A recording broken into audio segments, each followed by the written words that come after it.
और हथियारों के लिए दूसरों पर निर्भर रहना राजपूत राजाओं के लिए घातक सिद्ध हुआ और अस्थायी सेना का अभाव रहा। रक्षा का भार केवल क्षत्रियों पर ही होना। भारत में वर्ण व्यवस्था के अनुसार मातृभूमि की रक्षा का उत्तरदायित्व केवल क्षत्रियों का होता था। अन्य किसी भी वर्ण के व्यक्ति का सुरक्षा से कोई संबंध न था। जब कभी मुसलमानों का आक्रमण होता था तब केवल क्षत्रिय या राजपूत ही मोर्चे पर जाते थे और अन्य आराम से बैठे रहते थे। केवल क्षत्रिय कैसे अधिक संख्या में आए आक्रमणकारियों का मुकाबला लंबे समय तक कैसे करते और अंत में उन्हें युद्ध हारना पड़ता था। सीमा सुरक्षा का अभाव। भारत में जब कभी किसी शासक ने उत्तर पश्चिम सीमा की सुरक्षा की ओर ध्यान नहीं दिया तभी विदेशी आक्रमणकारियों के जत्थे चले आए। राजपूत भी सीमा सुरक्षा की ओर कोई ध्यान नहीं रख पाए और जब आक्रमणकारी भारत में घुस आए तब वे उनसे मुकाबला करने गए। इसके अतिरिक्त भारतीय राजाओं ने दूसरे राजाओं के दरबारों में दूत नहीं रखे और उनकी गतिविधियों से अनभिज्ञ रहे और स्वयं को उनके विरुद्ध तैयार न कर सके। हिंदू समाज में जाति भेद। राजपूतों का न केवल राजनीतिक संगठन ही खराब था बल्कि उनकी सामाजिक व्यवस्था भी दूषित थी। उनके समाज में अनेक बुराइयां थी। उनमें प्रमुख बुराई थी जाति प्रथा, जिसके कारण छुआछूत और आपसी विद्वेष की भावनाएं समाज में प्रचलित हो गई थी। इस जाति प्रथा के कारण हिंदू समाज कई भागों में बंट गया था और प्रत्येक भाग या समूह स्वयं को दूसरे से बिल्कुल पृथक समझता था और किसी भी हालत में मित्रता करना पसंद नहीं करता था और जब कभी राष्ट्र पर खतरा मंडराता तो भी वे पृथक ही रहते थे।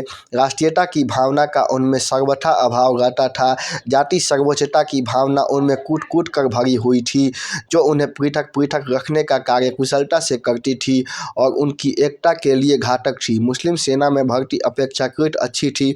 तुर्की सेना में राजपूती सेना की अपेक्षा अधिक बड़े क्षेत्र से भर्ती होती थी।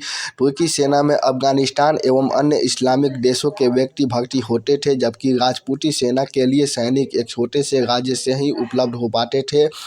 इससे स्पष्ट है कि एक तो मुस्लिम सेना में सैनिकों की संख्या अधिक होती थी और वे अधिक योग्य भी होते थे जबकि राजपूत सेना में व्यक्ति कम होते थे और राजा एक निश्चित क्षेत्र से ही सैनिकों की भर्ती करने के लिए बाध्य होता था। चाहे सैनिक योग्य हो या ना हो। मुसलमानों में भ्रातृत्व व समानता की भावना। मुसलमानों की सफलता का एक दूसरा प्रमुख कारण मुसलमानों में भाईचारे की भावना का होना है। मुसलमानों के बीच किसी प्रकार का जाति विभेद नहीं था और वे एकजुट होकर युद्ध करते थे जबकि हिंदू असंगठित थे। इस कारण हिंदुओं के विरुद्ध राजपूत सफल हुए। मुसलमानों की गुलाम प्रथा। मुस्लिम शासकों में मोहम्मद गौरी द्वारा डाली गई गुलाम प्रथा ने भी मुसलमानों की सफलता में महत्वपूर्ण भूमिका निभाई। इस बात की पूरी संभावना थी कि महान विजेता का पुत्र कमज़ोर शासक हो सकता था लेकिन एक गुलाम कमज़ोर नहीं हो सकता था। इसलिए गुलाम वंश के अधिकार शासक वीर, महत्वाकांक्षी और योग्य थे। उत्तराधिकारी के रूप में उसी गुलाम को चुना गया जिसमें सुल्तान बनने की योग्यता थी। कुतुबुद्दीन ऐबक और मोहम्मद बख्तियार खिलजी नामक दो गुलामों ने भारत में मुस्लिम राज्य की स्थापना में महत्वपूर्ण भूमिका निभाई। अहिंसा का सिद्धांत। जैन धर्म और बौद्ध धर्म द्वारा स्थापित अहिंसा के सिद्धांत को अनेक क्षत्रिय राजाओं ने अपनाया जिस कारण उनकी सैनिक भावना, मार्शल स्पिरिट को आघात लगा और भारतीय सैनिक शांति प्रिय हो गए। इसका परिणाम यह हुआ कि जब कभी मुस्लिम आक्रमणकारी भारत आए यहाँ के शासक शीघ्र ही उनका शिकार हो गए। ऐसा बंगाल व बिहार के शासक के साथ हुआ। जो बौद्ध अनुयायी था वह शीघ्र ही मोहम्मद बख्तियार खिलजी का शिकार हो गया। इस उदाहरण से बौद्ध शासकों की कमजोरी स्पष्ट होती है। भौगोलिक कारक। कुछ इतिहासकार भौगोलिक परिस्थितियों को भी मुसलमानों की सफलता का कारण मानते हैं।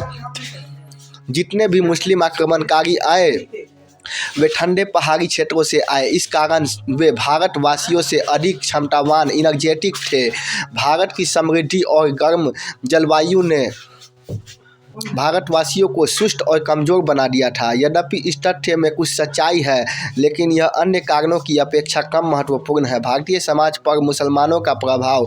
प्रारंभ में जब मुसलमान भारत में हिंदुओं के संपर्क में आए तब उनमें आपस में शत्रुता का भाव था, परंतु धीरे धीरे उनमें शत्रुता का भाव समाप्त होने लगा। उनकी अनेक विभिन्नताएं सांस्कृतिक आदान प्रदान के कारण समाप्त होने लगी और जैसे जैसे समय व्यतीत होता गया वे एक दूसरे के समीप आने लगे और एक दूसरे के अच्छे पड़ोसी की भांति रहने लगे। उनमें सांप्रदायिक सहिष्णुता का भाव उत्पन्न होने लगा एवं एक दूसरे की संस्कृति को प्रभावित करने लगे। मुसलमानों का भारतीय समाज के धार्मिक, सामाजिक, सांस्कृतिक एवं अन्य क्षेत्रों पर व्यापक प्रभाव पड़ा। धार्मिक प्रभाव। धार्मिक सहनशीलता का विकास। वर्षों साथ साथ रहने के फलस्वरूप हिंदू और मुसलमानों की धार्मिक कट्टरता समाप्त हो गई और एक दूसरे के धर्मों के प्रति सहनशीलता की भावना का विकास हुआ। अनेक मुस्लिम शासकों ने हिंदुओं के प्रति धार्मिक सहिष्णुता की नीति अपनाई, जिससे भारत में इसका आगे का अगले पार्ट में है।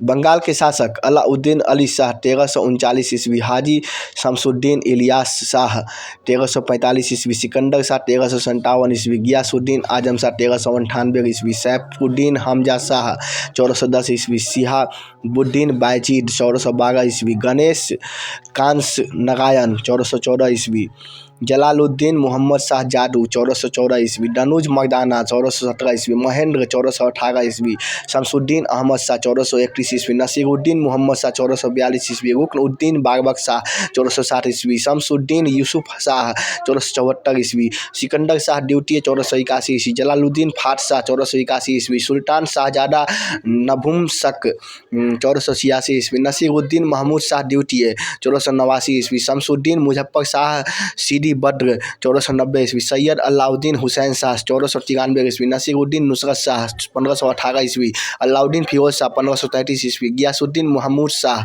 1533 ईस्वी, हुमायूं मुगल बादशाह 1538 ईस्वी, शेर शाह सूर 1539 ईस्वी, खिज्र खान 1540 ईस्वी, मोहम्मद खान सूर 1545 ईस्वी, खिज्र खान बहादुर 1555 ईस्वी, गियासुद्दीन जलाल शाह 1561 ईस्वी, ताजुद्दीन करानी 1564 ईस्वी, सुलेमान करानी 1572 ईस्वी, बायजीद खान करानी 1572 ईस्वी, दाऊद खान करानी 1576 ईस्वी।